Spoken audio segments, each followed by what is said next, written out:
What is going on, faithful? Welcome to a remote podcast of the 49ers Rush podcast. I'm your host, as always, John Chapman. Now, here's the deal.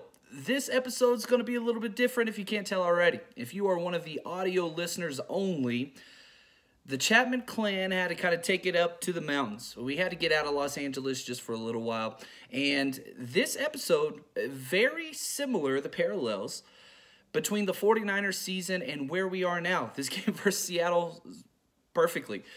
I've got no high-end mic. I've got no lighting system. There's no video clips and all that kind of stuff, whatever else. But here's what's important. Whenever you look at this season, this game versus Seattle, we've got no high-end toys. We don't have Nick Bosa. We don't have Richard Sherman. We don't have a lot of the guys that we've had all year. And even some of the toys we have had this year, they're out as well. Brandon Ayuk, Debo, of course, both are gone. Trent Williams, who has been a mainstay in this one game because of COVID. Mostert, who's been in and out. And now we're down to our number 3 quarterback against Seattle, our division rivals. And on top of that, we don't have the playoffs to play for. Now, this game still matters so much. Do the 49ers have a fighter's chance? Of course they do. It's a weird season, but if C.J. Beathard plays the way he has played last week, we've got a fighting chance. Is it likely? Probably not.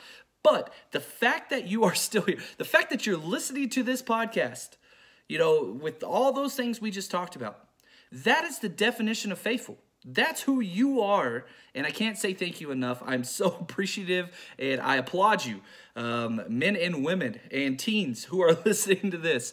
This is what it means to be faithful. Other NFL franchises don't have what we have, and that's the fact that we show up in and out.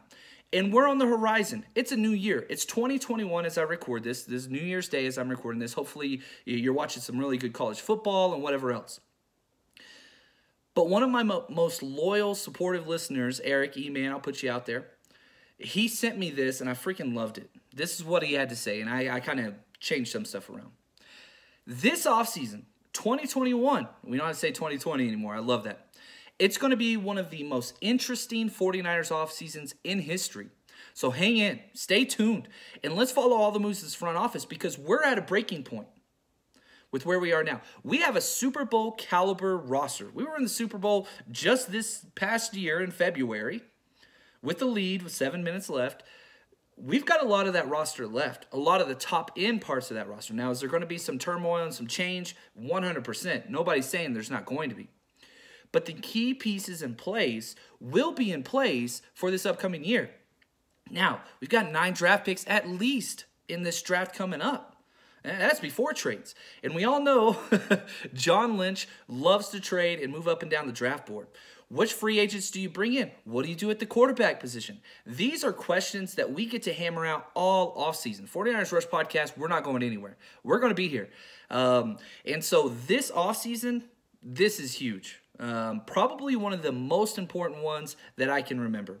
So we're going to be dialed in. We're going to be bringing you all that, and I'm super excited about what we have before us. Now, I would be remiss to say the Countdown Crew, even though this isn't a live presentation, it's still in effect for this episode. And not only is it in effect for this episode, it's the first giveaway of 2021. This year's going to be amazing. So I thought, why not? Bank account be damned, right? Let's go ahead and start the 2021 year off Countdown Crew giveaway with the Nick Bosa jersey. So let's go big. So keep going those. Hashtag CC, put them in there. All you have to do is the first minute and a half of any episode, whether live or like this one, that is posted non-live. Put that in there, and that enters you into a chance to win the Countdown Crew giveaway. Just want to say shout out to everybody for all the support. We just started doing the Countdown Crew this year, and it's huge. I freaking love it, man. So just want to say thank you. You want to win a Nick Bosa jersey, hashtag CC in the comments. That's all you got to do. Hit that notification bell. We'll be going live all freaking off season for the draft and all those things. Now, let's talk about this week because there's a lot of issues. First off, people who did not practice yet this week. Trent Williams, he's going to be out. Brandon Ayuk, going to be out. Javon Kinlaw, he's day-to-day. Now, he's out with the knee, but he's still a little iffy that he can play. We need him this week big time up the middle. There's no doubt about that, especially whenever you look at what Kevin Givens is going through. He's got some family issues. You know, the details haven't been put out there, and I hope that they don't. I just wish him the best for what he's going through, you know, off the field. But he's missed some practice time as well. That's two pretty solid guys on the inside that you're going to need. DJ Jones is there, but you don't want Kentavious Street getting all those snaps. That's going to be problematic. K'Wan Williams with a shin, Jordan Williams with an ankle, or Jordan Willis, sorry about that. It just keeps going on and on. And Robbie Gould, who we just signed, which we're going to get into the contract details and what that looks like, everything that's been released so far, because that's got some cap implications for 2021, which I'm excited about. He's got COVID. The day he signed his contract, he tested positive for COVID. So we're out our kicker. You got to throw that out there too. That's just this season. Limited, Deion Jordan with the knee, Tarvarius Moore with an ankle, Emmanuel Mosley hamstring, and Justin School with the knee. Now this week is huge for Justin School. Trent Williams is out.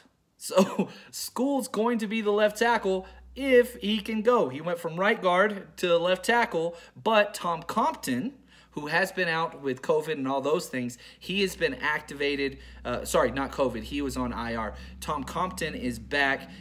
He has a chance to play this week. So best case scenario, and again, sounds awful, Justin School at left tackle, Tom Compton at right guard. That's what we're hoping for at this point against, you know, the division winner Seattle Seahawks. Jimmy Ward was a full participant, finally cleared through that concussion protocol, and Charlie Warner's back. So curious to see what that tight end room's going to look like, because you've got Kittle, who only played half the snaps last week. You got Jordan Reed. We didn't get to see any Jordan Reed and Kittle out there at the same time. That was problematic. Ross Dwelly's healthy, and now you got Charlie Warner, who's one of those tight ends for the future. So curious to see what snap count's going to look like. Anybody's guess. Who knows? Now, Robbie Gould. The 49ers had one decision that they had to make this year, and this week, as a matter of fact, before the new year. It was built into Robbie Gould's contract that the 49ers either had to decide to pick up their option on that day or not. They chose option C. They didn't pick up the option. They didn't decline the option. They renegotiated a brand new deal with Robbie Gould. And here's what it is. It is a 2-year, $7.25 million deal for Robbie Gould. Now, here's the great news. If the 49ers did pick up his option, it would have been 2 years, $8.5 million. So Gould took, you know, a $1.25 million pay cut over 2 years. But why? Why would he do that? Because he was going to get paid no matter what. He's a top kicker. He's reliable. Not last week, but he's been great. You got to look at the body of work, as Kyle Shanahan has said. Because of the 2021 salary cap that's going to be short. It's going to be shortened. It's a low point. The floor has been set at $175 million. To put that into perspective, it was $198 million this year in 2020. Now, because of that, instead of, 50% of that cap hit in 2021 and 50% of that cap hit in 2022, you just backload the whole thing. You guarantee it, so Gould gets his money kind of up front, but it only counts against the cap later on. Now, the specific details have not come out yet, but Kyle Shanahan has said, he said in his press conference, this gives us more flexibility in 2021. And he was talking about financial cap flexibility, so that's huge. Glad to bring him back. Once the details come out, I think that's going to help us out tremendously. Now, we're going to be talking about Jimmy G, all the stuff that's been said, Mike McGlinchey, DJ Reed, and Seattle. But before we do, golly, man, our sponsor, MyBookie, has been with us start to finish. I just want to say thank you to them. And this week I've got some betting specials. We've hit 8 bets in a row. If you follow me on Twitter, I post them there. I talk about at least one on here. Man, we are crushing it. With where we started, the amount of money we had in MyBookie at the start of this season to where we are now, oh my gosh, we have increased it 5 times. So hopefully you bet with us. If you haven't, it's not too late. And here's the deal with MyBookie. Too much of anything is bad, but too much sports, never enough. It is New freaking Year's Day. It's college football. This was one of my favorite days as a kid. I would sit down next to my dad and we would watch every bowl game. It was incredible. So here's the deal. With all the bets, you've got NFL playoffs expanded. We got extra playoff games. We've got over a month of betting to go. We're just now getting started. So head over to mybookie.ag. Use promo code 49ers, 49ERS, as always. And what they're going to do is they're going to match half of your initial deposit all the way up to $1,000. It's free money. Rollovers do apply, so if you don't understand how that works, their customer service is incredible. One of the best out there. You call, you talk to somebody as soon as they answer. No automated crap, no wait on hold, no any of that. They are the most customer service. They're incredible. I freaking love these guys. So head over there quick. This year, bet with the best, bet with my bookie, and here are my betting specials. I've got a couple bets. I've got one straight up bet that I really, really like, and it's our division. The Cardinals are currently net -3 versus the Rams. The Rams are a mess. Goff's not going to be playing. Cooper Kupp's got COVID. Their team is in shambles. They're not a very good team. They're probably going to make the playoffs, but the Cardinals have to win to even have a shot at the playoffs. There's so much more to fight for. So I'm taking the Cardinals -3 points. I'm giving those points up to beat the Rams. You bet 10. If that wins, you get back 16. I'm excited about this one. And here's what's crazy. You know, I put in 2 bets. I bought it one at 3 points, and then I bought a half a point. So it's 2.5 because that field goal is always kind of where it pivots. So the big bet that I put on was bought half a point, so Cardinals -2.5 points over the Rams. Now I've got a 3-team teaser. If you want to bet big time, and if you don't like one of these, you can just leave one of these out. All 3 of these things have to happen to win, and it's a 6.5 point teaser. 3 teams, 6.5 points, so you get 6.5 points against the spread additional, but all 3 of these things have to happen. I'm taking the Browns over the Steelers. Steelers are resting everybody. So that means the Browns -2.5 versus the Steelers. Cardinals, again, I talked about how they're -3, but you get those 6.5 extra points. Cardinals +3.5 versus the Rams. And then I'm taking, this is a wild card, but I just feel it. Eagles are going to play upset alert, and they're going to beat their division rivals, the Washington Football Club, and you get all these points. So the Eagles could still lose. Eagles +8.5 points. Jalen Hurts been playing pretty damn well, and they've been playing everybody close. They beat the Saints with Drew Brees. They're a good football team. I don't think Drew Brees was with them. Sorry, let me take that back. But even if the Eagles, Washington's not blowing anybody out. So bet 10 to win $23.5. That's what I got. That's my 3-team teaser. Browns, Cards, Eagles. Head over there and bet with my bookie. Thanks again. You want to support the podcast? That's one of the best ways, and it makes betting more exciting. That's why I do it. Now let's talk Jimmy Garoppolo. It seems like the 49ers Twitter, whatever, which is not a true representation of the 49ers fan base. Hot take alert and all that kind of stuff, and, Jimmy G's trash and all those things. No, he's not. Is he an average quarterback? Okay, cool. You want to make that argument? You can back that up because of injuries. Not his play on the field. Yeah, he was 3-3 this year, but again, a lot of those were injuries. You look at what he did last year, you look at his record, as a starter, his stats as a starter, he's not an average quarterback. He's an above average quarterback. Is he elite? I'm not willing to say that. Now, Kyle Shanahan was asked, what does the future hold with the 49ers and Jimmy Garoppolo? And he said a lot. He was asked this question probably about 4 times before he gave honest answers. And you could read into this however you want. Oh, it's coach speak. He's got to say that. It's his quarterback now, whatever else. But remember how loyal Kyle Shanahan is to everyone. Not some. Remember Nick Mullins. You don't have to go too far back into 49ers history. The same quarterback coach, the same offensive coordinator, same play caller that stayed with Nick Mullins, who averaged 2.5 turnovers a game for 8 straight starts and still didn't bench him. People think he's just going to rip out Jimmy Garoppolo and cast him to the side. Listen to some of these quotes. He started off saying, you can't say anything with certainty. These are all quotes. Jimmy is one of the middle salaries in the NFL. It's just what quarterbacks cost. There is a reason why his record is what it is and why a record without him is what it is. Now, you look at every avenue. You see if you can improve just like every other position. But Jimmy has taken us to the Super Bowl, and I think he will get even better the more he plays, end quote. There's a lot to unpack there. Kyle loves Jimmy Garoppolo. Just understand that. Now, does he have his flaws? Hell yes, he does. Does he press it deep? No, he doesn't. But whenever you put in Nick Mullins, does he press it deep? No, he doesn't. Whenever you put in C.J. Beathard, does he press it deep? No, he doesn't. 3 passes past 20 yards. It's not like we're a down-the-field squad. Now, you say, well, he didn't have the receivers. Yeah, you're probably right. But a lot of this is the way the game is called. Now, talking about salary, okay, cool. Well, Jimmy Garoppolo is due $26 million versus the cap next year. Sounds like a lot of money. As a teacher, that sounds pretty awesome. But whenever you compare it against the quarterbacks for that year that are currently under contract, and again, a lot of quarterbacks aren't, they're getting new deals next year, it's number 11. He's the 11th paid quarterback against the cap next year. That's where Jimmy Garoppolo is. Listen to these quarterbacks that make more than Jimmy Garoppolo. Kirk Cousins, $31 million. Matt Stafford, who everybody wants to come to the 49ers, I don't have a problem with it, $33 million. He costs more. He costs an extra $7 million. Carson Wentz, $34 million. Matt Ryan, $40 million, $14 million more. I would prefer Jimmy Garoppolo over all those options, and he's cheaper than all of those options.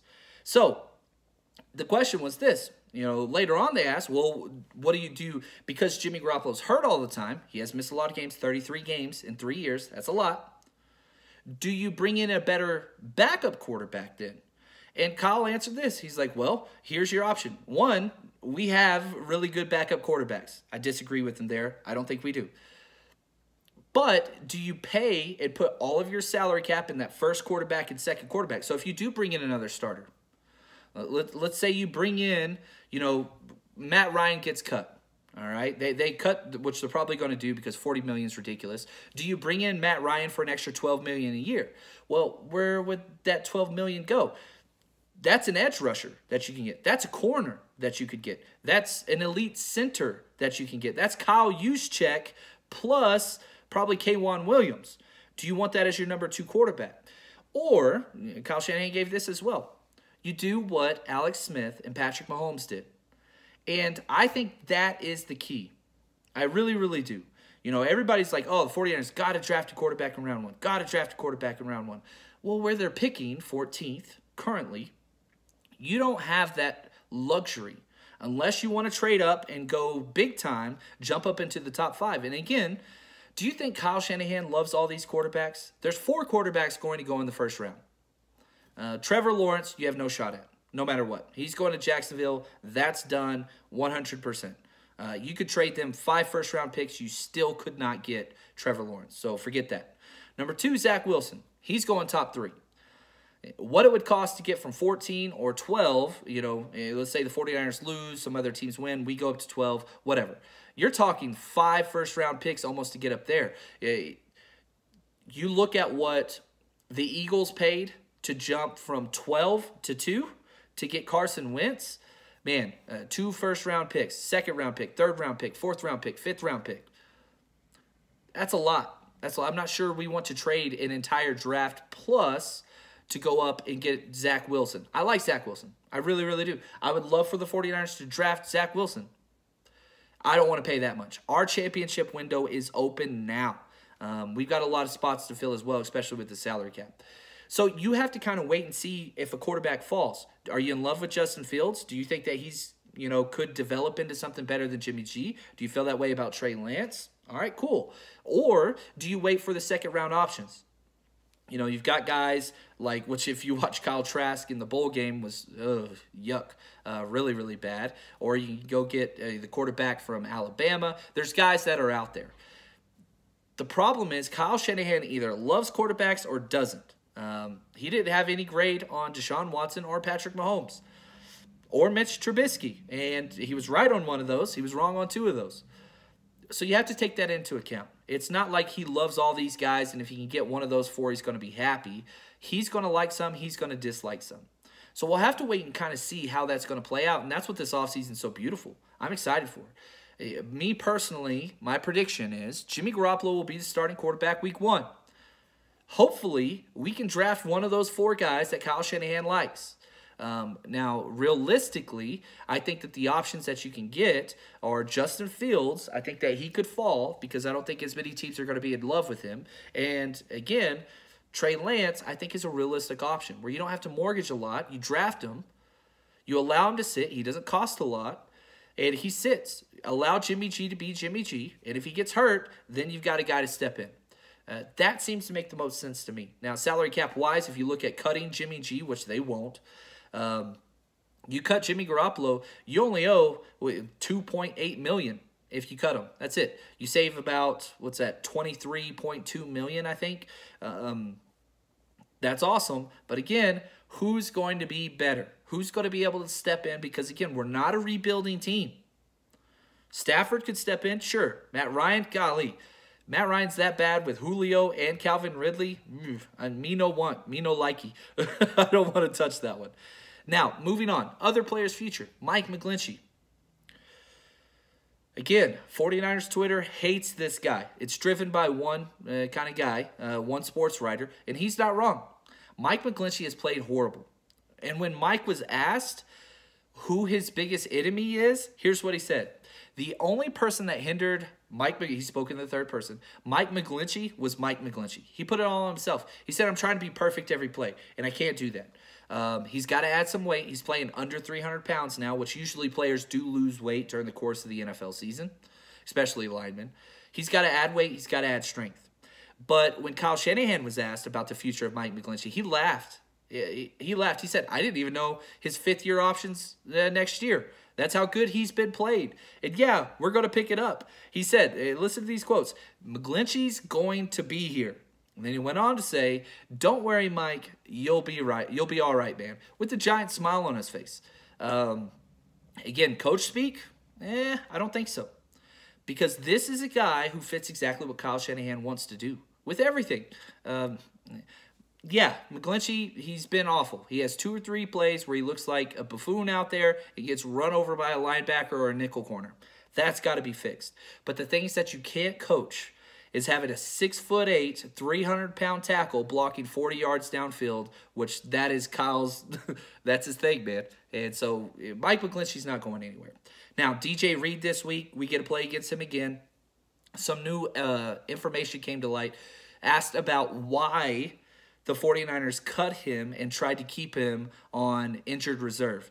And Kyle Shanahan said, we already met our PUP list candidates. I was hoping we could sneak him in under IR and keep him for the future, and I was wrong. And the quote was from Kyle Shanahan, that's something I wish we had back. He missed it. We just had too many players injured, and the guys that we put on PUP never even came back. Weston Richburg and Ronald Blair. We didn't get anybody else back. So you could have put those guys on IR. It's what it is. It sucks that it's the way it goes. But you go back to the roster. Here's the question. Because the last person to make the roster, the 53-man, it was down between DJ Reed, Deion Jordan, and Kerry Hyder. Which one of those 3 do you want to keep? It's easy to say, why would you cut DJ Reed? And we shouldn't have. We shouldn't have. But would you be more happy if they cut Kerry Hyder, who led the team in sacks? I think he's 10th in the NFL. I don't think so. So I think we actually got that one right. I wish we still had DJ Reed. I really, really do. But that's where we are. Now, here's another thing that Kyle put out there, and this will be the last thing that I want to talk about this week, is, man, Kyle Shanahan was asked about what this game versus Seattle means now that you're out of the playoffs. And he said this, if we win this game, the 49ers will be the only team in the NFC West, I got that correct, to have a winning record against division opponents. The only one. That sticks in your head. That matters. The fact that the 49ers had their biggest down year in a long time, but we still walked out with the best divisional record, it matters. Now you get full strength. You add to it in the draft. You go forward in 2021, and now you're coming back flexing against those same guys that you beat whenever you were wounded. Whew. I love it. I love it. We will be live. I'm going to be back home for the game. We'll be live right after the game. And again, remember, Countdown Crew, come out strong, man. Nick Bosa jersey giveaway coming soon within the next week. I got to figure out when we're going to do that. But get your Countdown Crews in. Just want to say thank you guys. So excited about this 2021 year. It's going to be one for the books because the 49ers are climbing. We're getting a lot of guys back. We'll have to see what happens. As always, I want to say thank you. Appreciate all you guys do. And as always, stay strong, faithful.